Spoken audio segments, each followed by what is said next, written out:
ginnaaw bu ma nuyoo ñu ñuy suivre ci internet bi may nuyu une fois encore suñu invité Alpha Ousmane Sy di candidat à la mairie de Guinguinéo bokk ci coalition Benno Bokk Yaakaar Alpha asalaamaaleykum.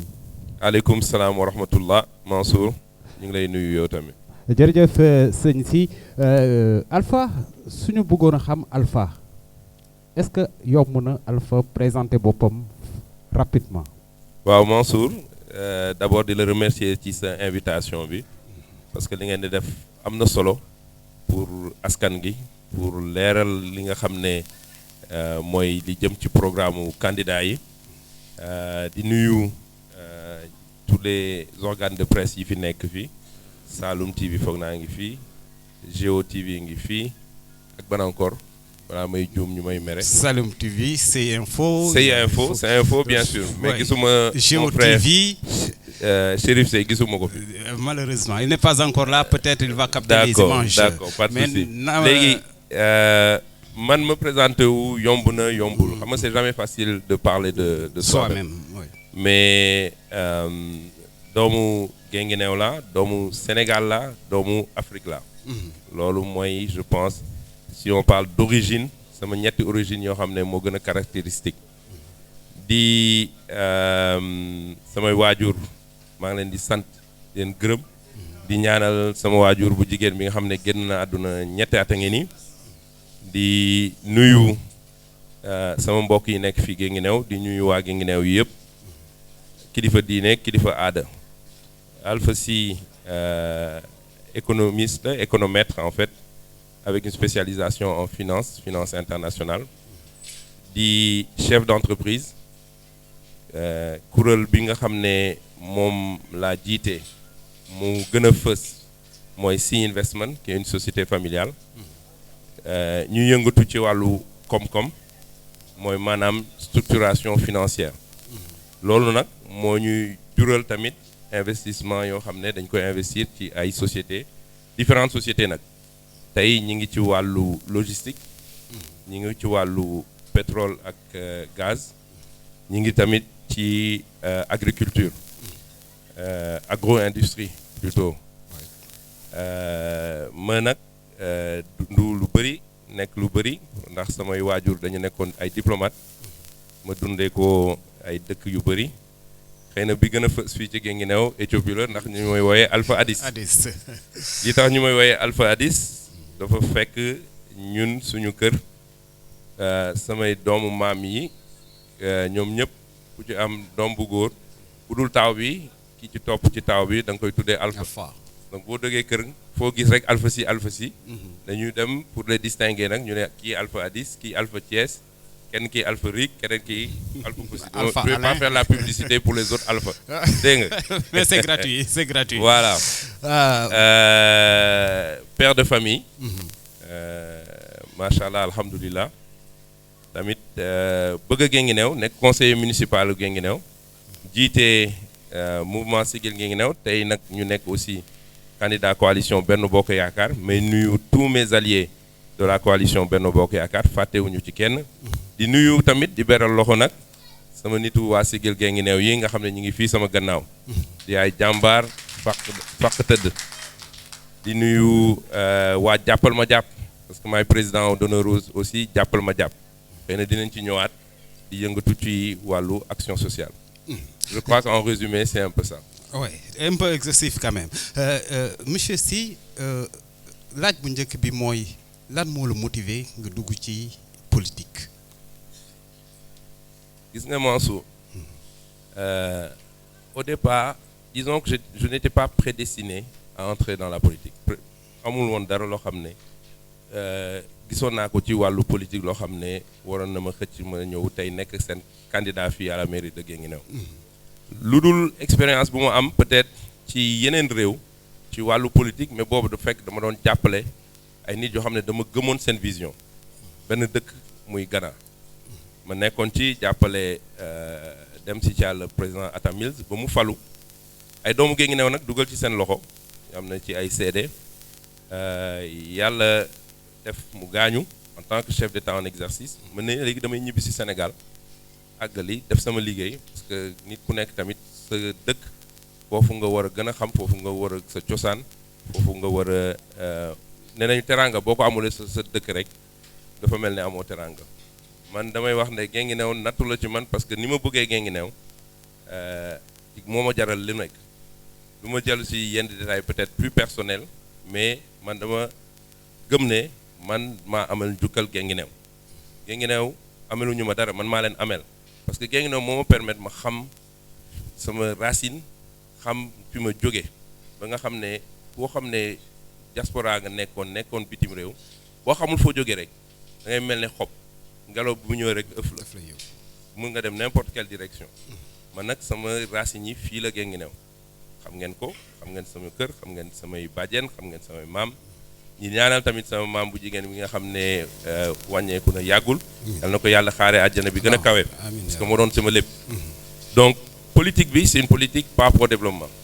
maa ngi dugg conseil municipal 2014 vraiment am na nag ñoo xam ne seen loxo dugg na ci sama participation au conseil municipal parce que du doon loo xam ne sax choisir naa ko mais ma gisoon benn candidat gëm ne candidat boobu mënoon na indil dara Guinguinéo te Guinguinéo déjà à l'époque on sortait d'une certaine déception. xam ngeen lu may wax. donc depuis lors ñuy dem di dem ma nekk acteur de développement képp ku dugal sa loxo ci biir Guinguinéo képp koo xam ne gis naa ne bu nga jàppale Guinguinéo dinaa ñëw ànd ak yow quelle que soit la coloration politique quelles que soient tes origines dinaa ñëw ànd ak yow mais bu ñu demee ba ci biir ma rendre compte aussi que dafa am limite ci loo mën a def en tant qu'acteur, en tant que citoyen, que l'accession à la mairie moo lay permettre ngay débloquer yenn investissement yi yenn structuration yi yenn gestion bi yenn jàppale yi nga mën a jàppale askan bi sax dafa am limite boo xam ne en tant que citoyen mën nga ko def.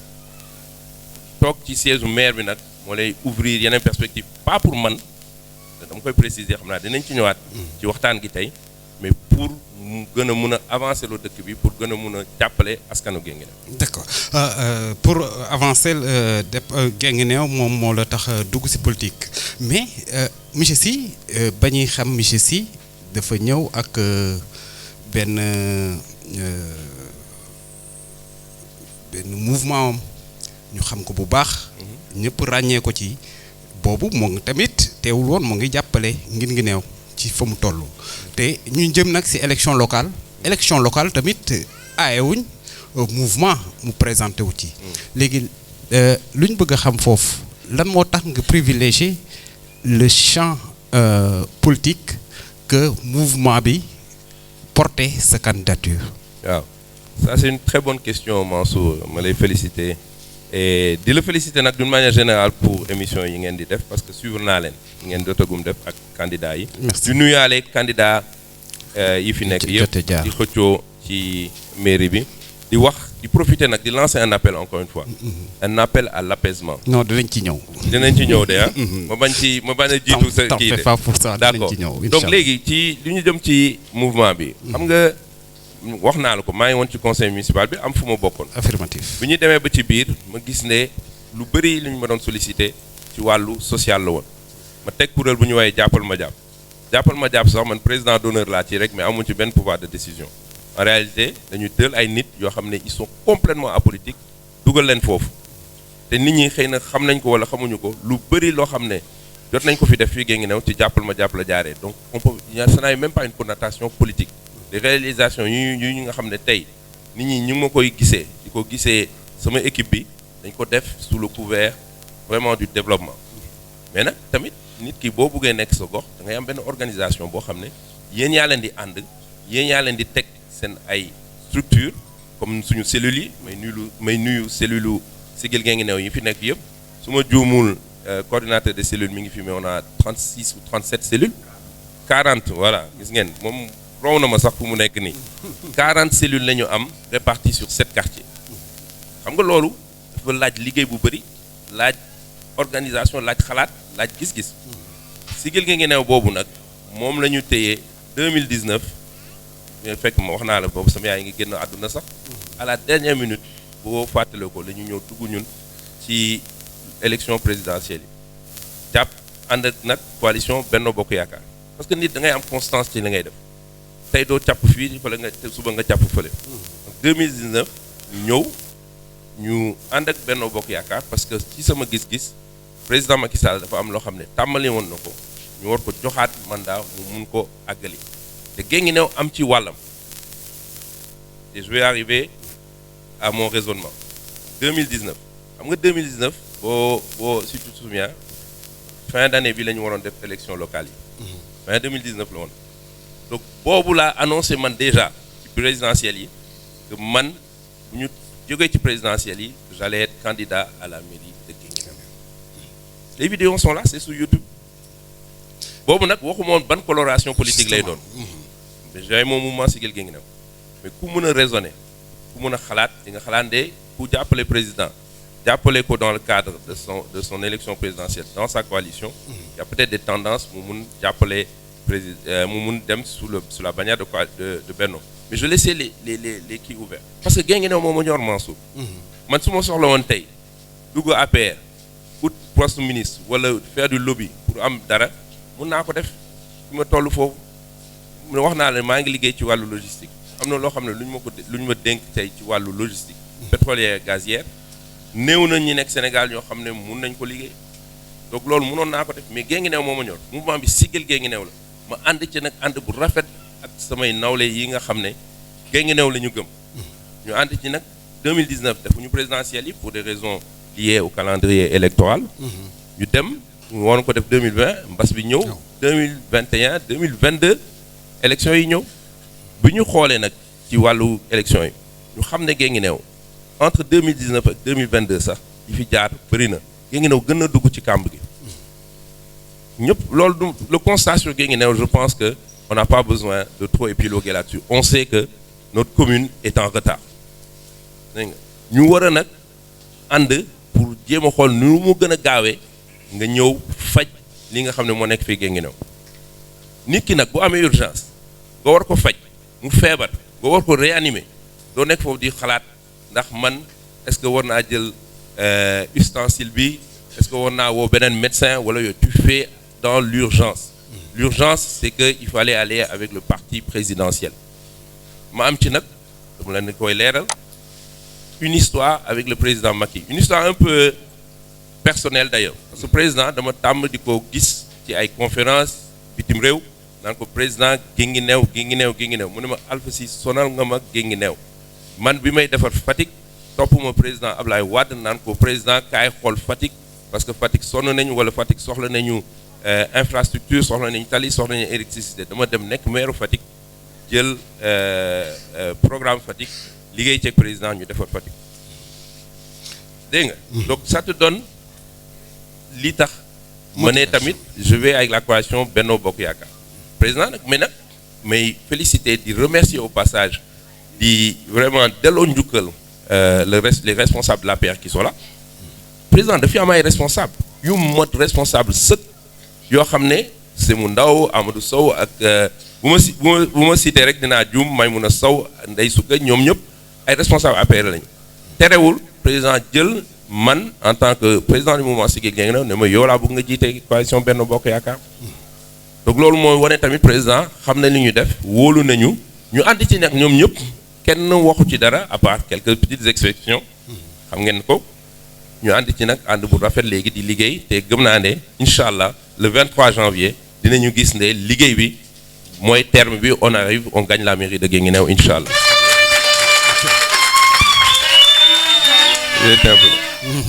jërëjëf non mënu see ñàkk mais président si choix boobu président def ci pour sa candidature pour le compte du Benno Bokk Yaakaar ça a frustré comme tu l'as dit ndax yaakaaroon ne am na beneen schéma bu ngeen doon def de telle sorte que tout le Benno Bokk Yaakaar dinañ ko maintenir en un seul bloc. Mansour, man je le regrette honnêtement. Je regrette que finalement Benno Bokk Yaakaar bi nga xam ne yoroon ñi ngi ko téye woon ñu àndandoo bu rafet 2019 respecté wuñu li nga xam ne moo doon décision collégiale bi instance supérieure Benno Bokk Yaakaar jël ay mbir boo ci bokkee dafa am ay règles ak ay procédures. Effectivement. man bi ma nee je suis candidat à la candidature dama ne képp ku ñu jël ñu au niveau supérieur man dinaa ñëw topp sa gannaaw. waxtaan cee nag ak samay am de jàmm yeneen candidats yi. c'est vrai je dois être honnête nit yàlla dëgg rek la bëgg am na ñoo xam ne je sentais déjà que ñoom quel que soit le résultat de la sélection ñoom dañ naroon demal sama bopp te noonu la ñu def. mais loolu mënoo ci dara. tu ne peux que le regretter. Affirmatif. seetaan leen ñoom tamit du dem ñu ñaanal leen. Est-ce que loolu tamit mënut a indi benn mésaventure après les élections pour le Benno Bokk Yaakaar parce que bu ñu fàtte ne après les locales tout juste après il y a les législatives qui pointent à l'horizon est-ce que loolu tamit teeloon ko régler avant ñuy dem ci locales yi du gën pour la coalition que ñu dem noonu ci séparation boobu vers les législatives. non moo gënoon mooy li mu lay wax bu ñu respecté woon décision bi nga xam ne moo jógee ci instance yoo xam ne ñun ñëpp reconnaître nañu instance yi. parce que nit boo duggee ci benn instance da nga koy reconnaître. mais pour législatives yi Benno Bokk Yaakaar ira aux législatives évidemment ñii nga xam ne tey wan nañu gannaaw Benno Bokk Yaakaar wax naa la ko sànq il faut être constant. oui nit da ngay constant li nga gëm da nga koy gëm yàlla moo lay ñëw fekk ci la foofu. affirmatif. ñii nga xam ne wan nañu tey gannaaw Benno Bokk Yaakaar ils iront sur la plateforme bi nga xam ne moom la ñu choisir et Benno Bokk Yaakaar incha allah on sera solide on sera ferme on sera taxaw dinañu taxaw tem xeex du am suñu député tamit. effectivement jërëjëf monsieur Sy mais loolu ngay du reproche sax ñooñu nga wax ne dañuy génn ci Benno Bokk Yaakaar bi peut-être argument bu ñuy avancer tamit argument bu ñu leen mën a nangul la. Certains disent que Alpha il est le dernier à venir dans la coalition et pourtant c'est lui qu'on a choisi est-ce que tamit mënuñu leen nangul lool rek ñu jàll. non mën nga leen ku nekk ak sa xalaat ku nekk ak sa gis-gis. Mansour xam nga loolu yàlla moo bindee nit yi noonu. dëgg la man ak yow tey mën nañu d'accord sur beaucoup de choses et puis il y a un point sur lequel on va pas être d'accord. Alpha en tant qu'individu n'a pas d'importance. effectivement li am solo. mooy processus bi nga xam ne moom la ñu jël teg ma à la tête de Benno Bokk Yaakaar ñii ko def et c'est les instances de Benno Bokk Yaakaar c'est pas une personne ah nit ñi dañ naan moo Macky moo ko tànn Macky tànnuma Macky bu fekkee ne il a approuvé la décision dafa fekk dafa am ay nit yu mu ci waxtaanal. il y avait un comité. et puis il y a un bilan Mansour nañ ko wax te dee dañ fi am bilan tey wax naa la ko bi may samp jàppal ma jàpp c'était même pas un calcul politique. li ma def ak jàppal ma jàpp tey bu ñu wax salle de classe yi bu ñu wax des toilettes dans les CM bu ñu wax les aides sociales bu ñuy wax les informatisations des salles les yooyu yëpp c'était même pas un calcul politique. Siggil gi ngi new déjà il y avait un calcul politique qui se dessinait et le président les autorités ils ont les renseignements généraux ils ont les bulletins de renseignement du Alpha moo dem lobby du Alpha moo xam Macky Sall dem togg Macky Sall ne ko dimbale ma rek jàppale ma rek tegal ma ci bopp gee ngi new ñoom dañu xam bu baax ne waa gee ngi new bàyyi nañu xel Alpha Siggil gee ngi new bu ñu jëlee Alpha Siggil gee ngi new ñu ànd ak Benno Bokk Yaakaar on va gagner les élections c'est ça la réalité. Ok merci beaucoup c'est ça la réalité peut-être dans une semaine hein. Inch'Allah rabbi on en saura plus mais Alpha ñu ñëw ci sànq wax nga ko pratiquement mbir mi nu muy doxee du noonu pour yow ak ñi nga àndal selon vous qu'est-ce qui ne va pas à Guinguinéo de manière objective. Beaucoup de choses, Mansour. Je pense que nous autres citoyens de Guinguinéo, on peut s'accorder sur le fait que bon, le premier problème, c'est un problème de chômage. Chômage. Mais est-ce que ça, c'est pas au niveau national? C'est au niveau national, mais encore plus accentué à Guinguinéo, et je vais y revenir. Pourtant, coalition bi la porté nii moom la ñuy jiiñ ne moom moo waral chômage bu bari bi. Xam nga Mansour. dafa am loo xam ne moo tax ma ne la c'est un problème national mais c'est encore plus accentué à Guinguinéo. Parce que chômage bi li ko gën a accentué à Guinguinéo c'est l'enclavement xam nga mënoon naa ne le premier problème c'est l'enclavement parce que ñoonu la ñu gis mais enclavement tant que jurul loo xam ne nit ñi ñu ngi koy ressentir. Tu peux avoir une ville qui soit enclavée. Tu as des pays qui sont enclavés. Affirmatif. Qui sont très prospères.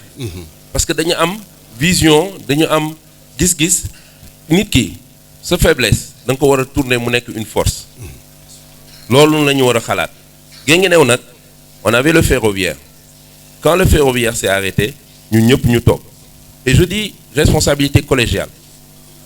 yow Mansour Cissé man Alpha Sy ñun ñëpp waroon nañu peut-être am loo xam ne waroon nañ ko xalaat. Maintenant il y a des différents niveaux de responsabilité. Affirmatif. li may wax mooy bi ñu demee ba yëpp taxaw ñun tamit ñu ñëpp ñu taxaw xale yi duñu mun sax xalaat. y a même pas d'espoir pour les jeunes ñu am liggéey boo xam ne méngoo na ak seen xam-xam wala méngoo na ak li nga xam ne moo leen di mën a dundal. Et c'est vrai, c'est au niveau national. Mais au niveau national, tu as des initiatives. Man, je connais des collectivités, des communes, tey, où le taux de chômage est beaucoup moins élevé que ci li des ci Sénégal. bëgguma def publicité mais Sandiara xale yaa ngi xëy di dem di liggéey ci ay usines te xaaruñu ci état ñun mënuñu toog fii seen kii Guinguinéo di xaar état régler ñu suñu ay problèmes. Monsieur Sy, ça me permettra un peu de glisser vers votre programme parce que yow dama la laaj premier point bi nga ma wax mooy le chômage. Donc un problème doit avoir des solutions. Absolument. Est-ce que si programme bi mun nga ñoo jukkil ci ay poñ ñaar ba ñetti poñ yoo xam ne am nañu yaakaar xel mun na nangu ne lii mun na résorber réduire le taux de chômage parce que chômage moom il faut mu am mais au moins mu wàññeeku. Absolument xam nga chômage dafa am lu ñuy wax chômage boo xam ne chômage structurel la am na amul benn dëkk boo xam ne mën nañu am 0% non de chômage. loolu moom dem ci sawar lool parce que yaa ngi attaqué léegi les questions programmatiques. gis nga Mansour mooy li mu la wax léegi nii nit da ngay war a mun retourner li nga xam ne mooy peut-être tes faiblesses def ko sa force. Selon vous, quelles sont les faiblesses? Les faiblesses de Guinguinéo d'abord c'est l'enclavement. Évidemment. Oui. Enclavement bi moo tax tey pour nga mun fi indi dara c'est coûteux. Le coût de transport à Guinguinéo est plus élevé qu'ailleurs. Rien que Bac Samba Dior Guinguinéo, tu as déjà un coût plus élevé. Ensuite, ça veut dire que les gens sont moins incités nit ñi duñu sawar ñëw ci Guinguinéo que ce soit pour def du commerce pour def des services ak yooyu. Donc loolu il faut ñu liggéey ci.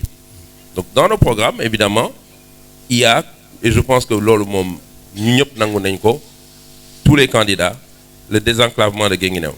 La route Guinguinéo Mboss Ñibi la route Guinguinéo Kahone Kaolack parce que boo duggee Bac Samba Dior war nga mën a génnaat. Non mais ça c'est déjà prononcé par l'État du Sénégal la route Kahone Guinguinéo Ñibi. Mais est-ce que gis nga ko est-ce que gis nga route en tout cas ils ont promis. Mais Mansour. Ouais. moom laa lay wax c'est pour ça que je te dis que tous les candidats.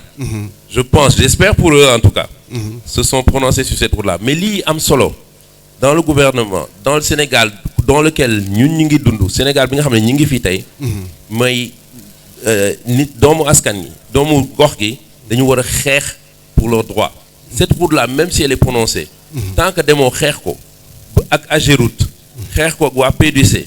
pour ñu def ko mun nga fi toogaat 5 ans te doo ko gis parce que l'État day am ay priorités am dañu am ay arbitrage yu ñu def ñun problème dafa nañ fi ñaar. mais Alpha est-ce que tu n'es pas en train de rentrer dans le terrain de ñu baal ma politiciens souvent.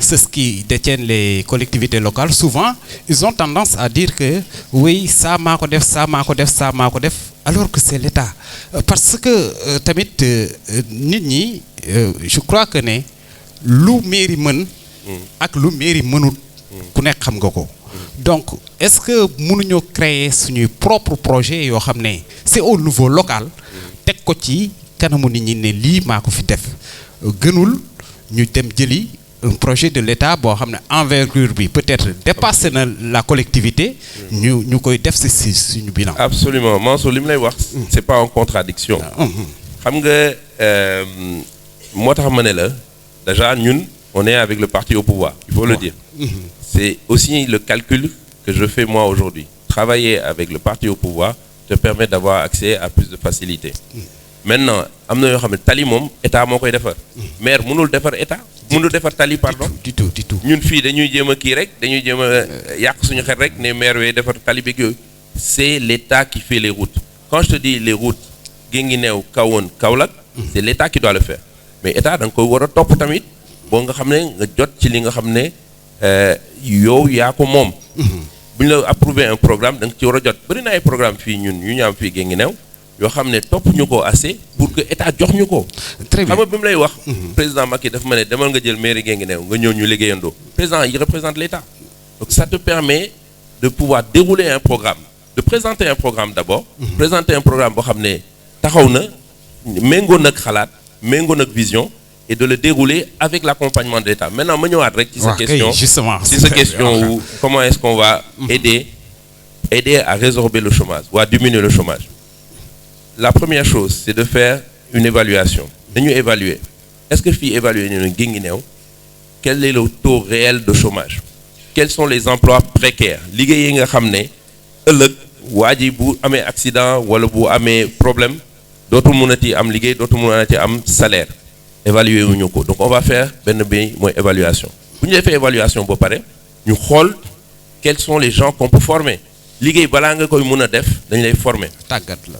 évaluation bi nag bu ñu xoolee nag bu ñu demee ba former après moi je suis un chef d'entreprise donc il y a des métiers aujourd'hui au Sénégal qui sont des nouveaux métiers tu seras surpris Mansour dina la bett pour xam boo xamoon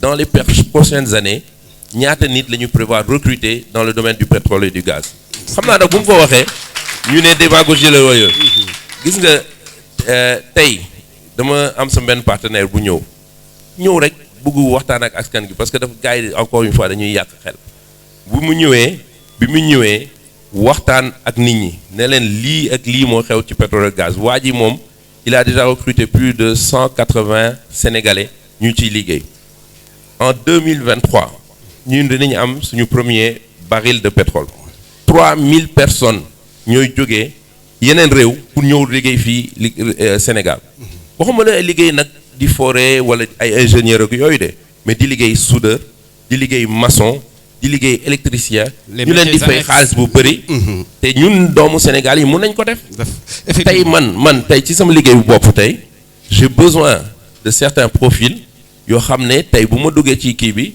damay am problème am ko fii Sénégal alors que c'est des salaires qui sont très bien payés donc doomu Guinguinéo dañ ci war a jóg j'ai un exemple à Bambey il y avait un capitaine de bateau benn doomu Bambey moo nekkoon ci bateau yi quand il s'est rendu compte des salaires qu'ils avaient mu dem jël booy foofu yëpp Bambey former leen tey boo déggee ci bateau yi la plupart de booy yi nga gis foofu waa Bambey lañu mais ñun Guinguinéo dañu war a am tamit un sponsor koo xam ne day défendre intérêt Guinguinéo fu mu toll défendre leen ci wàllu liggéey ci wàllu entreprise beneen bi il faut attirer des investissements collectivité bi man je suis conseiller municipal suñu budget effectivement mayuñu tey suñu budget mayuñu ñu mun créer ay emploi fii c'est pour ça que peut-être lii mooy sama différence ak yeneen candidats yi ils vont venir trouver une situation xool nu ñuy dëbbee ba jéem a continuer survivre pendant 5 ans man je suis pas là pour survivre Mansour